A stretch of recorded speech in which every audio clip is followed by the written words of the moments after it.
Now to a developing story about the gunman accused of killing a teacher. The intense manhunt is over tonight. We brought this to you as breaking news during the Live on 5 broadcast. The suspect, Robert McLaughlin, has been found dead in a cemetery.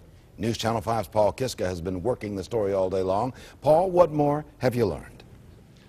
Well, Leon, this stalking and murder case gets more disturbing with each new detail I learn about it. I just got off the phone moments ago with the Canfield police chief. The police chief told me that Stacy's killer left a suicide note before he shot and killed her yesterday morning. They found that suicide note last night in a storage unit up in Paynesville.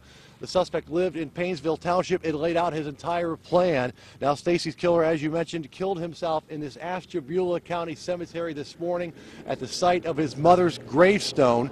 Now, Police Chief Chuck Colucci told me 64-year-old Robert McLaughlin was obsessed with the school teacher from Canfield and killed her yesterday, 1 year to the day Stacy Satura filed a civil lawsuit against him. McLaughlin did 6 months for stalking her. He was headed back to jail for that case, but the police chief told me Stacy agreed with Mahoning County prosecutors to give him probation instead and then take civil action. Stacy's friend and neighbor told us today she heard, then saw the deadly shooting.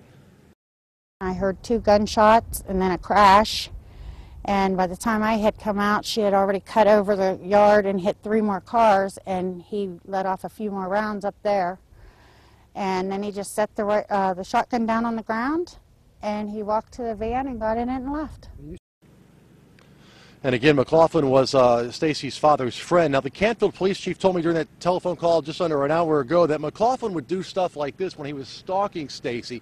He would do things like key her car severely. Then when she was upset, he would show up, console her, even pay for those repairs, and all along she never knew he was the one actually doing it. She thought he was just being a friend, but he was actually an obsessed stalker. Live in Ashtabula County, Paul Kiska, News Channel 5. Thank you, Paul. It is